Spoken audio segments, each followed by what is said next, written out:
We're driving up to the home of Mike Stritsky, to the first totally energy self-sufficient solar hydrogen house in the country, here in the middle of nowhere, New Jersey, as a matter of fact. Hopewell, New Jersey. Put together by one very dedicated engineer with a vision, and that vision was complete energy self-sufficiency.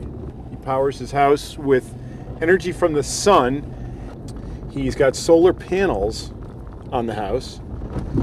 They collect energy and charge a bank of batteries in a garage, and the overflow in the summer months goes to generating hydrogen by electrolysis, which runs a fuel cell in the winter when he can't get enough solar energy to run his house for all of his needs, for all of his energy needs.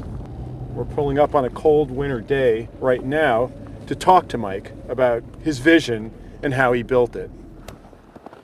Look at that. Gotta love a house with a tank farm. Yeah, that's something you don't see every day.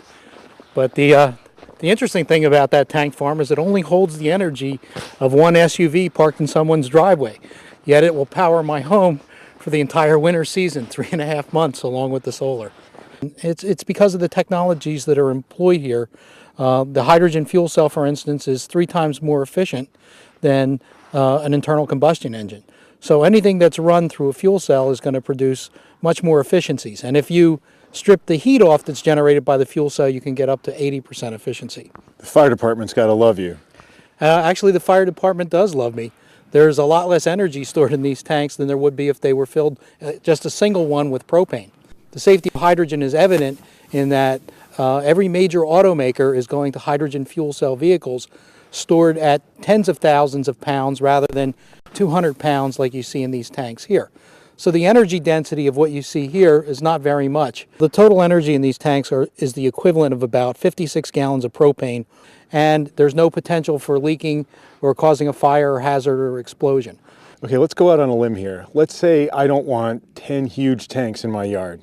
Okay, there are options to doing that. Right now, the technology exists to put hydrogen in these tanks at high pressure, which means you would take the 10 1,000 gallon tanks here you see, and instead of being at 200 pounds pressure, it would be at 6,000 pounds pressure. And that tank will be able to be buried underground. This technology is already existing now. When this system was designed, it was designed to get through the code structure and to educate the building departments in the towns about hydrogen. And the easiest way to do this was to use something that they were already familiar with.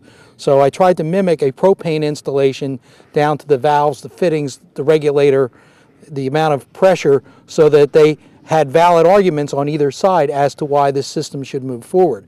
And the conclusions were that this is much safer than propane, and in addition to that, that it's a renewable fuel that has no shelf life and that is far safer than propane as a fuel.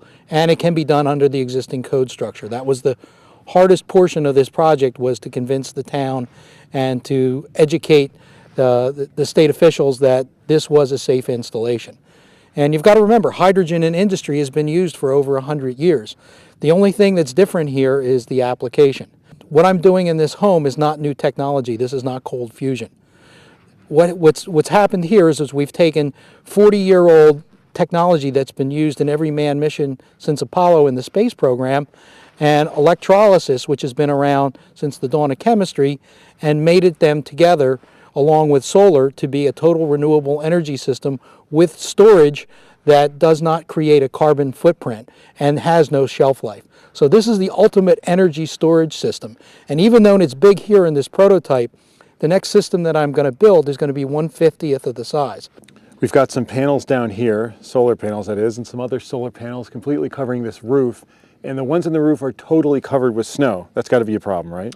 Not for long. If you ever remember building snow caves when you were a kid, it was light inside. The same factor works for us here in that when the sunlight hits the snow, it passes through the crystals to the black background on the panel. It generates heat and then a film of water. It won't freeze up again because snow is an insulator. The snow will slide off the panel, and then you'll continue to generate electricity. So the answer is that the snow will melt off of these no matter how cold they are, as long as you've got bright direct sunlight, because it will generate enough heat, create that film water, and just slide right off. So snow is not a problem, and as you can see today, it's snowing. I'm generating power even through the little bit of sunlight that's going through the snow. Well, now you get to see the fun stuff. This isn't your typical garage. No, it's not. This is not the average homeowner's backyard workshop. Well, let me go through the entire system on how it works. These 4 red boxes you see here are your AC to DC inverters. They take DC solar panel power from the roof and they convert it into AC power, which is your typical house current. From here, it goes in and it feeds the 2 yellow inverters that you see there. Those take power from these inverters and from the battery bank and charge the battery system and power the house. Once these batteries are full, they essentially, I have extra power in the summertime. There's no place for this power to go. I take the excess electricity that's been generated from the solar system and I put it into a device all the way down the end here. This device is called an electrolyzer. Runs that electricity through water to create hydrogen gas. This is the separator here, and fill the tanks that you saw outside. So during the summer months, I make 19,000 cubic feet of hydrogen from water and excess power from sunlight. During the winter months, which we're in now, I take the gas that's in those tanks and I run it through a fuel cell to create electricity, heat, and 100% chemically pure drinking water. Mike, we're in your basement. What are we going to see now? This is where I eliminate the biggest portion of my electric usage. What you see here is a geothermal heating and air conditioning system. This system is capable of supplying all of the heat and air conditioning needs of the house based on renewable energy that's generated. But what's special about this system is that it does it so efficiently that if you were paying a normal electric bill, you would be able to reduce that by almost 85%. The system works very simply. In the front yard is a heat exchanger loop. There's a mile of thick wall copper tube buried 6 foot underground. We extract the heat this time of year from the ground and bring it into the house, raise it up the 12 degrees we need to heat the house. Since I have an unlimited heat sink out in the front yard, it never gets colder essentially than 56 degrees. For every kilowatt of energy that I place into my compressor, I get 4 out in heat. So it's a very efficient system. Any heat left over from the heating cycle goes in to heat my hot water. So there is no waste in this system, and it's extracted from heat that naturally exists in the earth rather than having to extract it from fossil fuel, and in my case use renewable energy to do it. The system during the summer months produces all of my hot water. Essentially what you see here is a hot water storage tank that picks up the heat that's from in the house and puts it into my hot tub storage tank here. Wait a minute, hot tub? Yes, I said hot tub. Not one of the things you would find in a renewable energy home. I like this system. Well, like I said, during the summer months, it's $1 a day on a 3,000 square foot house to do the air conditioning loads. And the bonus of this is I'm able to extract heat that would normally been blown off into the atmosphere and put it into my hot water where it's usable for my hot tub, my swimming pool, and my domestic hot water. What a bonus, huh? During the air conditioning cycle, it takes less than $1 a day's worth of electricity to air condition this house, since I'm not making up any differential. I'm grabbing 56 degree ground temperature, I'm transferring it into the house by the means of the compressor, and I'm air conditioning my home. It's usually about 63 degrees in here. People come in and comment how chilly it is. And that's done for approximately $1 a day. The heat that's picked up in the house has a special use. I have a double wall heat exchanger, which I'll show you over here. It's right in the back here where my hand is. And the heat exchanger essentially runs the hot gas that was picked up into a house through a double wall and then stores that hot water into this center tank here, which is my hot water storage tank. From here it goes to feed my hot tub and my domestic hot water. So for the price of running the air conditioner, I get free hot water to heat both my hot tub and my domestic hot water. So the system is great. So it's not only how you generate the renewable energy, it's how you use it. And I'm not giving up any amenities to do it. I'm doing it through technology. I gotta confess to a little appliance envy here. Yeah, these are the latest washer and dryers from LG. This is the most efficient ones that are out there on the market.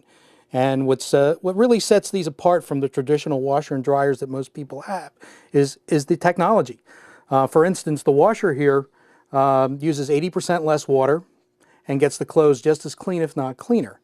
But if that wasn't enough of a bonus, this particular washer, if you were paying for electricity, would use about $10 a year in electricity. Now, that what makes it even more efficient is the fact that this washer will spin the clothes at over 1,300 revolutions per minute, essentially drying the clothes using centrifugal force. When the laundry comes out of this washer, it's essentially almost dry just from the mechanical energy of the centrifugal force. Now, if that wasn't good enough, the dryer here is a smart dryer. We have it hooked up to hydrogen, so I'm drying off the hydrogen I'm making from my solar system. But this has a humidity sensor in it. So regardless of where you have the dry cycle set, it will only run till the clothes are dry. Unlike a conventional dryer that when you turn it on and run 20 minutes, it runs 20 minutes even if the clothes are dry in 10. So you save all of that energy that would normally be wasted. This looks like a pretty typical circuit panel box, but it looks like you've got a double breaker there on top. Yeah, this is a special panel that was designed specifically for this application. I'm able to take the renewable energy from down in the garage and be able to distribute it at will between either side of the grid.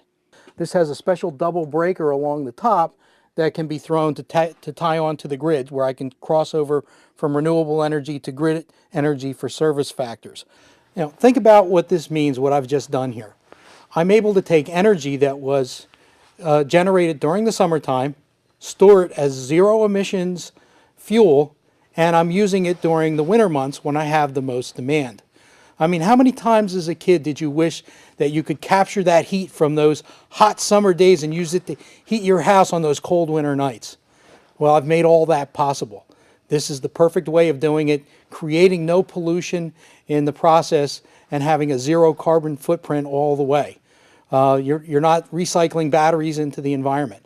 And just to give you an idea of the significance, it would take 60,000 pounds of batteries that you have to replace every 3 years to store the amount of energy that I have in those tanks. Hydrogen is the battery that never goes bad, never has a shelf life. So it really is the ultimate renewable fuel. It isn't a fuel, it's an energy carrier. The ultimate renewable fuel obviously is sun, wind, or hydro. But you can't always get all those resources everywhere, or only capture them when the sun shines.